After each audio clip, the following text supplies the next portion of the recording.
எல்லா புகழும் என் அப்பன் முருகனுக்கே. மகா கந்தசஷ்டி விரதத்துடைய 6வது நாள் சூரசம்ஹாரம் நடந்த அன்னைக்கு முருகர் சம்ஹாரம் செய்யறதுக்கு முன்னாடி அவருக்கு அபிஷேகம் எல்லாம் பண்ணி ஆராதனை பண்ணி கிளம்பியாச்சு.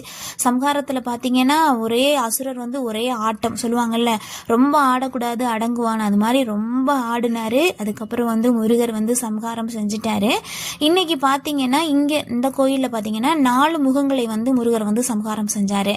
நான் சூரசம்ஹாரம் அன்னைக்கு என்னுடைய விரதத்தை முடிக்கிறதுல திருக்கல்யாணத்தன்னைக்கு தான் என்னுடைய விரதத்தை முடிப்போம். சம்ஹாரம் செஞ்சுட்டாரு. இது 2வது முகம். சூரசம்ஹாரம் அன்னைக்கு எல்லாருமே ஒரு நாள் விரதம் இருக்கிறவங்க அன்னைக்கு ஈவினிங்கே சாப்பிட்றலாம்.